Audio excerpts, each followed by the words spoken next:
ಎಂ4 ನ್ಯೂಸ್ಗೆ ಸ್ವಾಗತ. ನಾನು ಸುನಿಲ್ ಹೊಸಕೋಟಿ.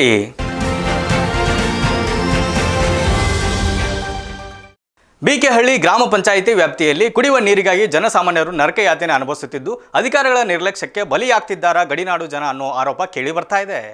ಪಾವಗಡ ತಾಲೂಕಿನ ಗಡಿನಾಡ ಭಾಗದ ಬಿಕೆಹಳ್ಳಿ ಗ್ರಾಮ ಪಂಚಾಯಿತಿ ವ್ಯಾಪ್ತಿಯಲ್ಲಿ ಬರುವ ಬಿಕೆಹಳ್ಳಿ ಗ್ರಾಮ ಮತ್ತು ವಡ್ಡೇರುವು ಗ್ರಾಮಗಳಲ್ಲಿ ಕುಡಿಯುವ ನೀರಿಗಾಗಿ ಜನಸಾಮಾನ್ಯರು ನರಕಯಾತನೆ ಅನುಭವಿಸುತ್ತಿದ್ದಾರೆ. 15 ದಿನಗಳಿಂದ ಹನಿ ನೀರಿಗೂ ಪರದಾಡುವ ಪರಿಸ್ಥಿತಿ ನಿರ್ಮಾಣವಾಗಿದ್ದರೂ ಪಿಡಿಒ ಮಾತ್ರ ಕುಂಭಕರ್ಣನ ಎದುರಿಗೆ ಜಾರಿದ್ದಾರೆ ಎಂಬ ಗಂಭೀರ ಆರೋಪ ಕೇಳಿಬಂದಿದೆ. ಬಿಕೆಹಳ್ಳಿ ಗ್ರಾಮದಲ್ಲಿ ಬರೋಬ್ಬರಿ 3 ಶುದ್ಧ ಕುಡಿಯುವ ನೀರಿನ ಘಟಕಗಳಿದ್ದರೂ ಪ್ರಯೋಜನಕ್ಕೆ ಬಾರದಂತಾಗಿದೆ.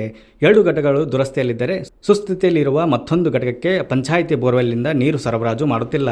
ಈ ಫ್ಲೋರೈಡ್ ನೀರನ್ನು ಸೇವಿಸಿ ಈಗಾಗಲೇ ಗ್ರಾಮದ ಹಲವರು ಕಿಡ್ನಿಗಳನ್ನು ವೈಫಲ್ಯಕ್ಕೊಳಗಾಗಿದ್ದು ಕೆಲವರು ಅನಾರೋಗ್ಯದಿಂದ ಸಾವನ್ನಪ್ಪಿದ್ದಾರೆ ಎಂದು ಗ್ರಾಮಸ್ಥರು ಕಣ್ಣೀರು ಹಾಕುತ್ತಿದ್ದಾರೆ.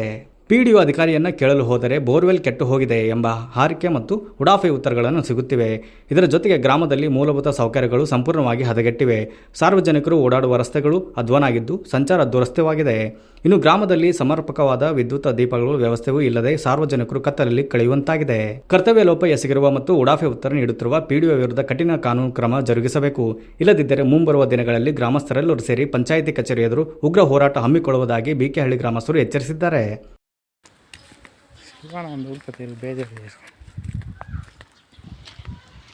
ನ್ಯೂಸ್ ರಿಪೋರ್ಟರ್ ಶಿವಾನಂದ್, ಎಂ4 ನ್ಯೂಸ್, ಪಾವಗಡ. ಇದಿಷ್ಟು ಈ ಹೊತ್ತಿನ ಸುದ್ದಿ. ನಿರಂತರ ಸುದ್ದಿಗಾಗಿ ನೋಡ್ತಾ ಇರಿ ಎಂ4 ನ್ಯೂಸ್.